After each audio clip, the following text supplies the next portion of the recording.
안녕하세요. 그린란드에서 촉발된 미국과 EU, 유럽연합의 관세전쟁, 어떻게 보면 제2차 관세전쟁이라고 볼 수 있는데요. 관세전쟁이 우리 암호화폐 시장에 엄청난 위축을 불러들이고 있습니다.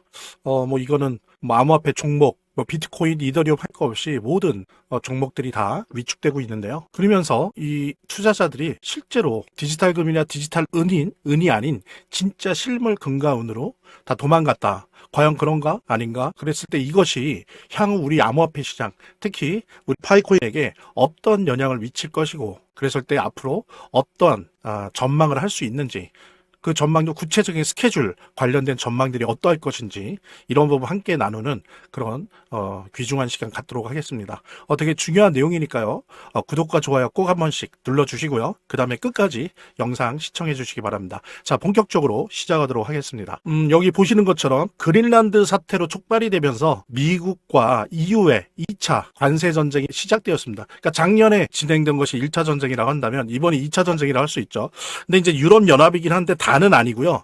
요 그린랜드와 관련된 8개 국가입니다. 그러니까 8개 국가라고 하는 거는 영국, 프랑스, 그죠? 독일, 그 다음에 스웨덴, 덴마크, 핀란드, 노르웨이 등등 해서 이들에 대해서 일단은 5월 30일까지는 10%의 추가 관세를 매기겠다. 그러니까 기존에 15%가 있으니까 실제로는 이게 어떻게 되는 겁니까? 25%. 큰 거죠, 사실. 그 다음에 이제 5월 30일까지, 31일까지 이게 제대로 되지 않는다라고 한다면 6월 1일부터는 그때는 25%를 때리겠다.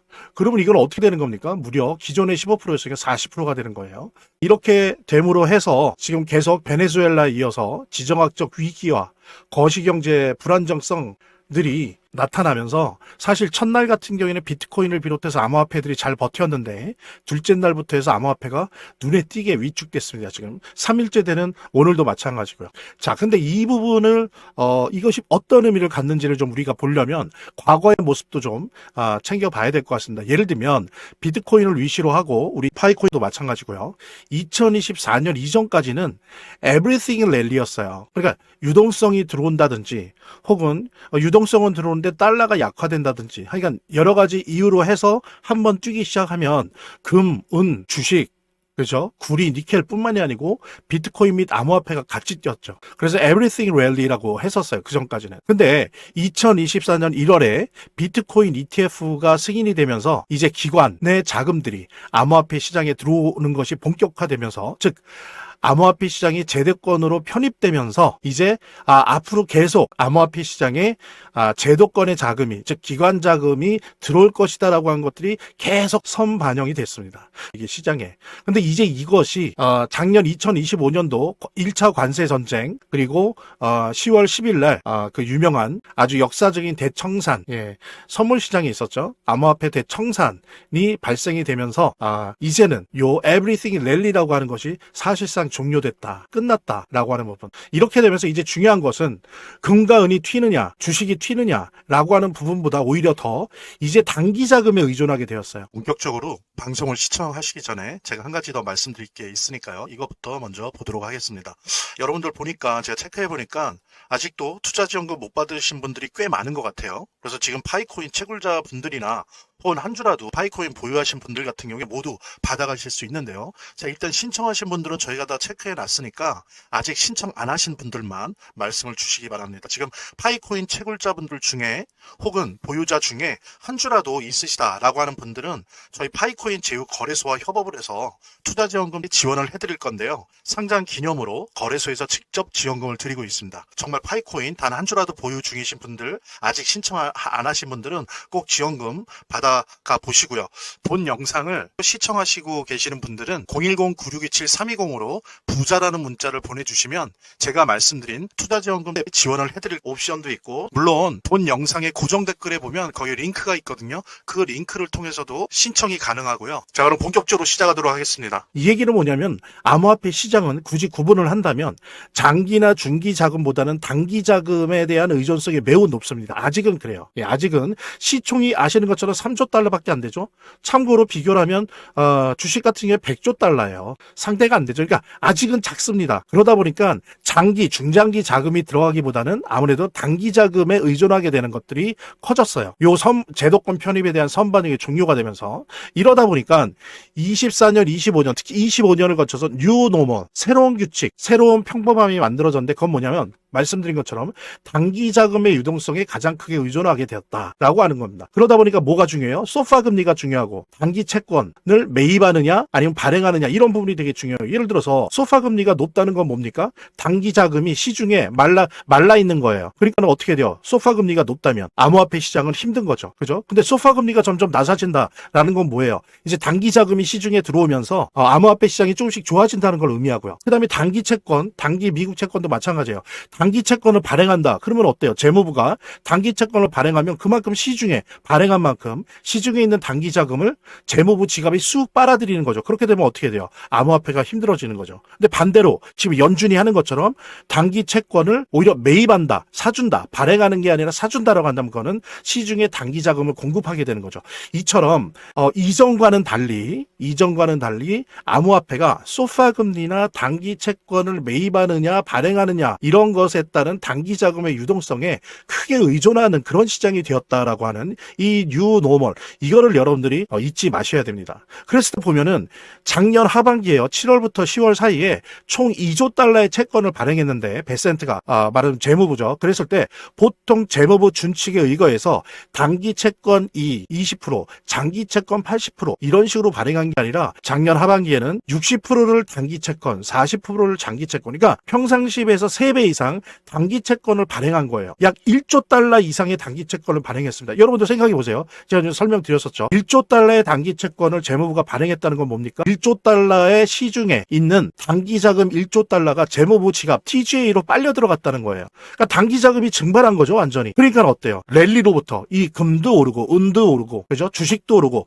이런 랠리로부터 혼자 왕따 된 거예요. 근데 어떻습니까? 금 같은 경우에 중국이 처음 시작했는데 이제는 중국뿐만 아니라 각국의 주요 나라들의 중앙은행이 오히려 미국 채권보다는 금을 집중적으로 매수하기 시작했어요. 채권도 불안하다는 거죠. 그죠? 미국이 워낙 이 부채가 많다 보니까. 그 다음에 또 뭡니까? AI 산업이나 반도체 산업이 점점 많아지고 데이터 센터도 많이 짓고 반도체 생산량도 늘어나고 이러다 보니까 어때요? 은 공급이 부족하게 되는 거예요. 이러다 보니까 금도 뛰고 은도 뛰는데 어떻습니까? 반면에 우리 암호화폐는 단기 자금이 오히려 거꾸로 이 3개월 사이에 빠르게 1조 달러라고 하는 엄청난 규모의 단기 자금이 증발했어요. 그러니까 암호화폐 시장이 작년에 힘들었던 거죠. 하반기에 특히. 그 반영이 쌓여서 10월 10일 날 대청산이 일어난 겁니다. 그래서 앞으로의 문제는 뭐냐면 연준이 불이 나게 12월 12일부터 월 400억 달러 규모의 단기 유동성을 공급을 하고 있어요. 단기 채권을 매입합니다. 매입하니까 어때요? 그 돈이 매입 대금이 시중에 흘러나가는 거죠. 그래서 단기 유동성이 공급되고 있는데 이제 앞으로 우리가 모니터링 해야 될 거는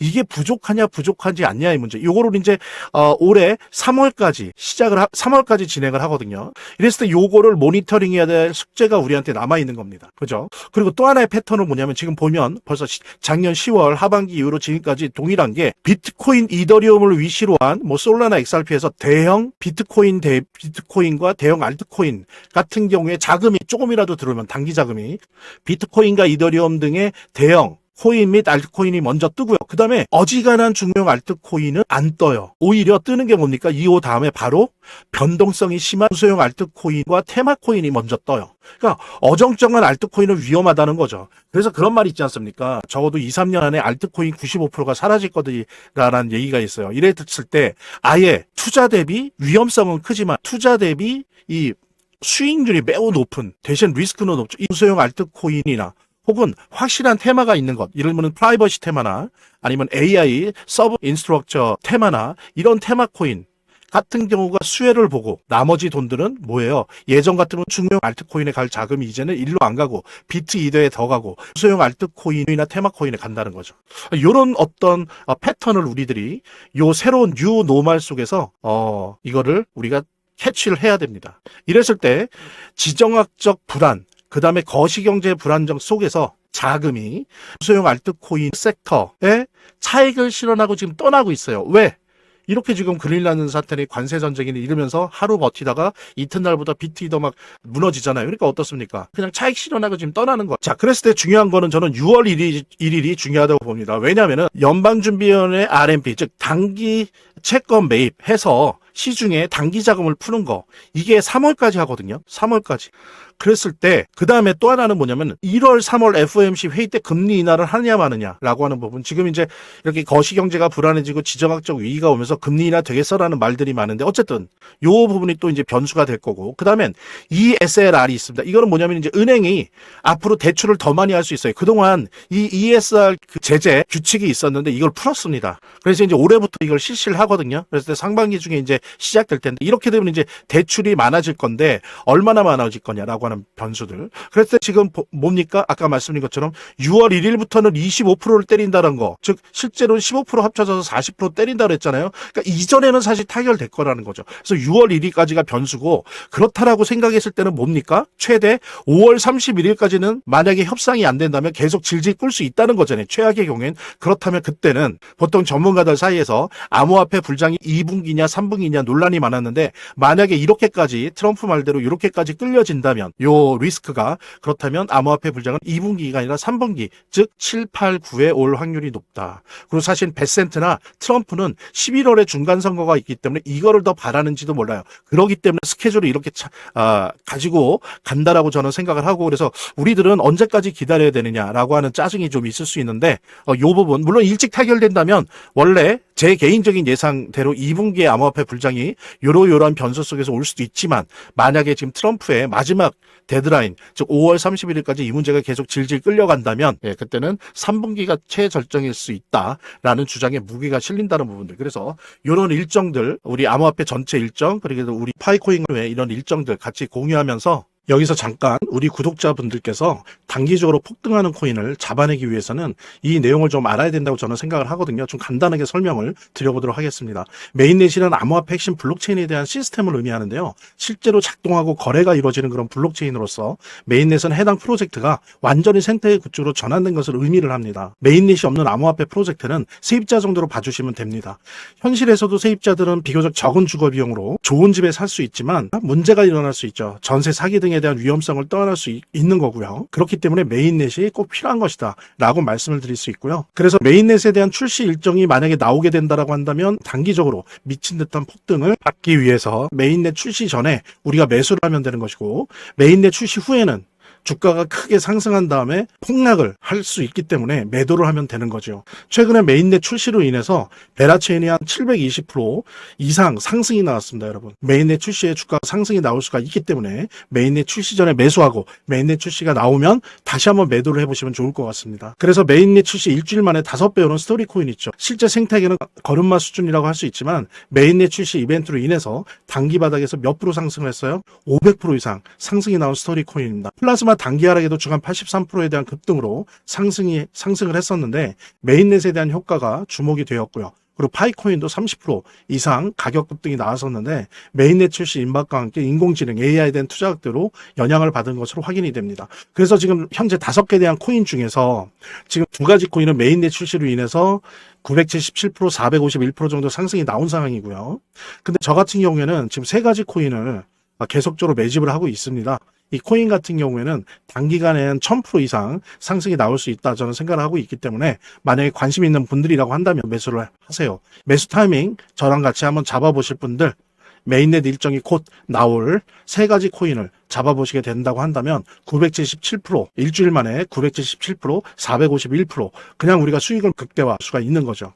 지금 보시면 0.24, 0.27, 0.24 하나도 움직이지 않는 그런 모습이 나올 수가 있기 때문에 010-9627-320 남겨주시는 분들 메인넷 일정 같이 한번 매수를 잡아보시고, 매수 타이밍으로 수익을 극대화하겠습니다. 한 분도 빠짐없이 꼭 요거 신청해 주시기 바라고요. 한번 꼭 받아보시길 바라고, 좀 더 보람찬 신년 우리 모두 같이 맞이했으면 좋겠습니다. 저희 화면, 제 동영상 화면 안에를 보면 이렇게 더보기란이 있습니다. 이 더보기란을 클릭을 하시면 다음 이런 화면이 나오는데요. 이 화면에서 모바일 링크가 있습니다. 이 모바일 링크 아래에 이 링크를 클릭을 하시면 이런 화면이 나오는데요. 여기서 이제 해당되는 웹을 클릭하시면 되는데 저 같은 경우에 아이폰이니까 사파리를 클릭하시면 됩니다. 그 다음에는 열기를 클릭하시면 되고요. 그 다음에 보면은 이렇게 보내기 버튼만 누르면 완료됩니다. 자, 이렇게 편하게 몇 번의 클릭만으로 보시는 거 활용하시고요. 구독자 및 시청자분들에게 간단한 안내 드립니다. 이 화면의 고정 댓글에 보면 구독자와 시청자분들에게 드리는 혜택 설명이 있거든요. 꼭 한번 봐주시기 바랍니다. 구독과 좋아요 한 번씩 눌러주시고요. 제 채널의 유일한 에너지니까요. 다음 영상에서 다시 찾아뵙겠습니다.